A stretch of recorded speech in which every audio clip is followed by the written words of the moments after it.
Welcome to the listening window. Today's story is titled, I Shared a Room with a Total Stranger. This is a true-to-life, first-person English story crafted for your listening and speaking practice.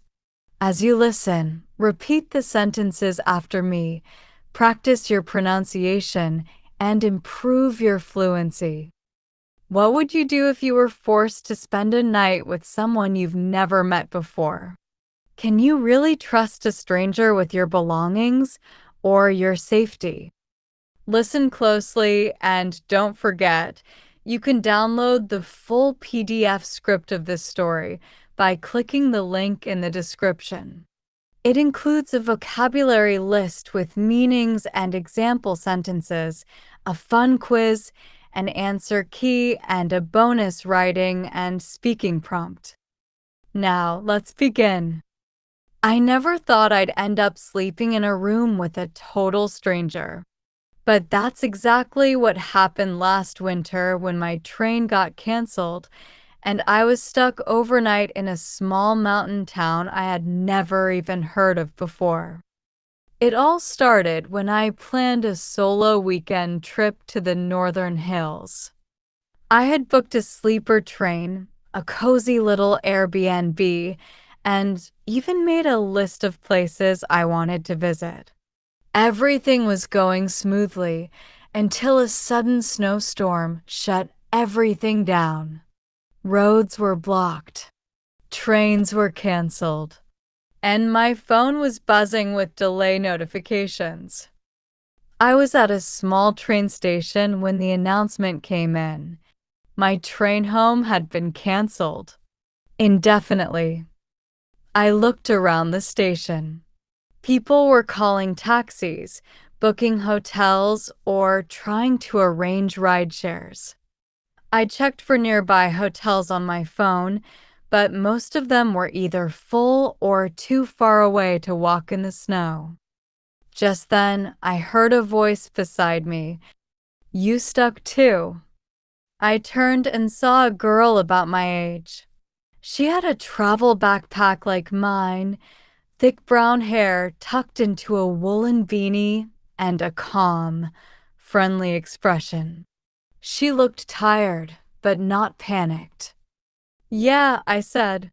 Everything's canceled. No taxis either. She nodded.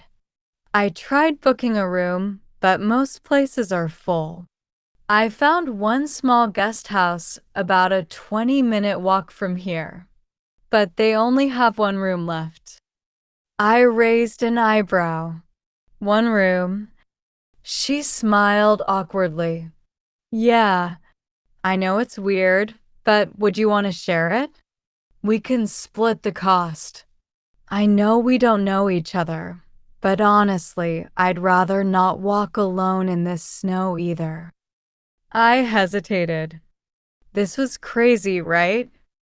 But then I thought about spending the night in the freezing train station. And the way she spoke, calm, honest, not pushy, made me feel like maybe it was okay. I took a deep breath. Okay, I said. Let's go. We started walking together. The snow had gotten heavier, and my boots were sinking in with each step. We chatted on the way. Her name was Sam, short for Samantha. She was a freelance photographer on her way back from a shoot in the mountains. Are you sure you're okay sharing a room with a stranger? I asked. She laughed. Well, technically, you're a stranger too. We both laughed, and somehow the tension broke. The guest house was small and cozy, like a wooden cabin. The old man at the reception barely looked up when we walked in. Sam explained that we'd be sharing the room. He shrugged and handed over the key. Inside, the room was warm and clean, but only had one bed. We both stood awkwardly for a moment. I can sleep on the floor, Sam offered. No, it's fine, I said. We'll figure it out. We decided to lie down on opposite sides of the bed with pillows in between. We even joked about drawing a line down the middle like kids. We stayed up talking for a while. She told me about her travels, her job, the weirdest places she'd stayed in. I told her about my boring office job, my weekend hiking plans, and the time I accidentally got locked in a museum. We laughed so much that I forgot how strange the situation really was.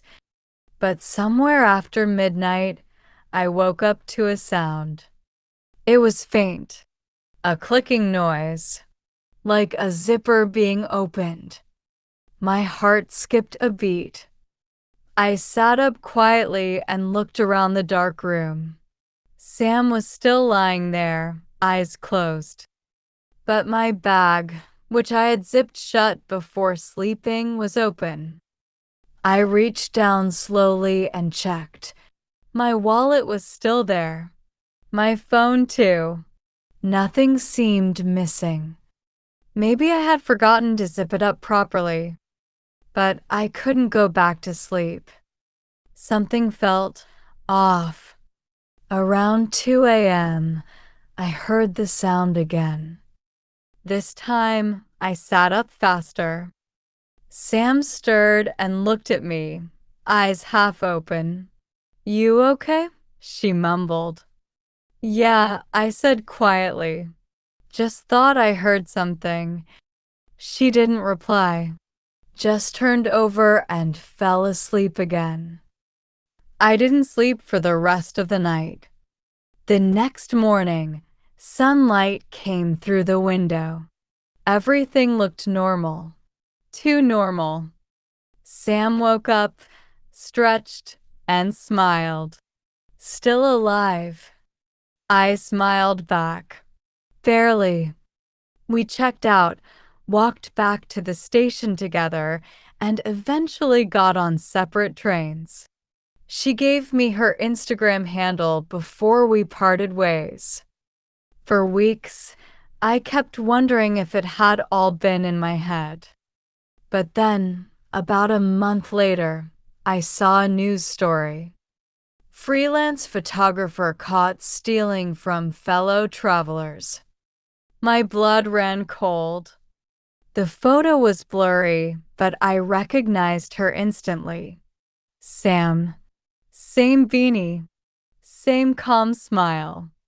Apparently, she had a pattern offering to share rooms during travel delays, building trust, and then taking things in the middle of the night.